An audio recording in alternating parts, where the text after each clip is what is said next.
Hi there, everybody. My name is Leslie, and I'm the outreach coordinator at the Camrose Women's Shelter. Hi, everybody. I'm Charissa, and I also work with the outreach team at the Camrose Women's Shelter. So today we're going to do another one of our safety planning tips for you. This one we're going to be looking at safety planning with your children. And when you're creating a safety plan for yourself and your family, it's important to include your children without overwhelming them with too much detail. A safety plan specifically for your child or your children will help keep them safe and you resting easy, knowing they are prepared for any situation. Today, we are going to share with you our top 5 safety planning tips for kids with one very important bonus.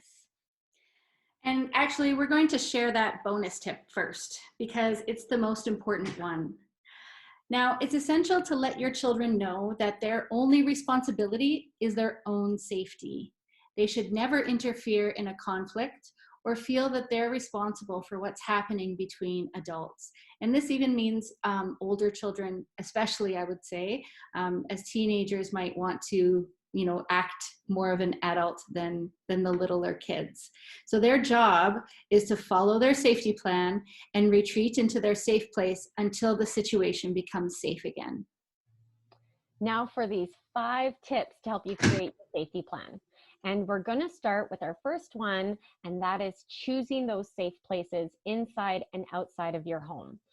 So you want to start with you and your child choosing a safe room in your house. Preferably this one can have a lock and a phone or window so they can call for help if a dangerous situation arises.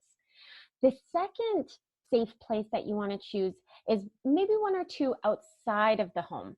And this can be a trusted friend's house or a family member's house, but this will be a safe place where you both feel comfortable and you can meet your child after an incident has been resolved.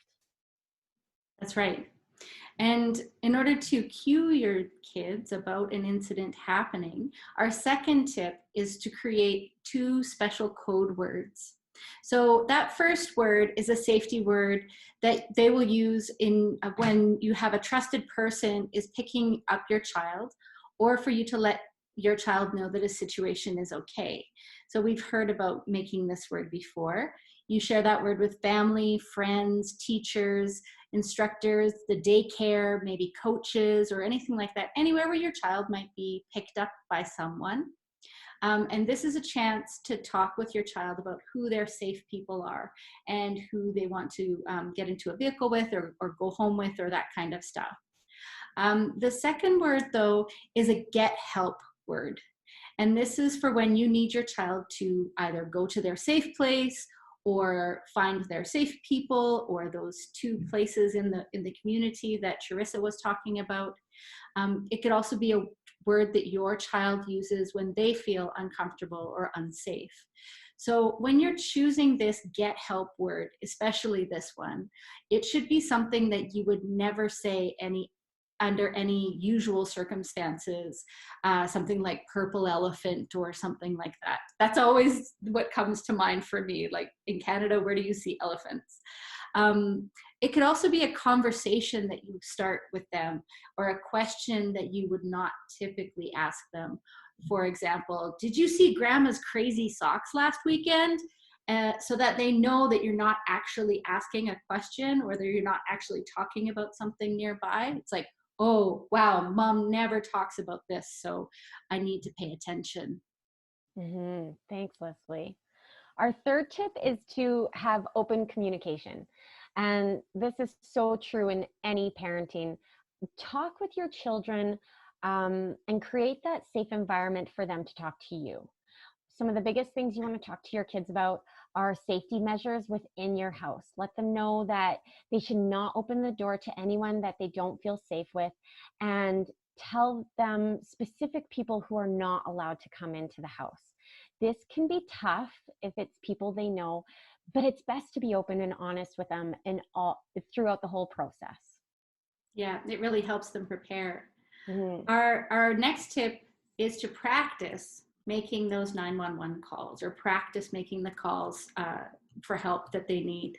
So you can write a short script for your child that stays by the phone or goes with them in their backpack so that they know what to say if they need to call for emergency services.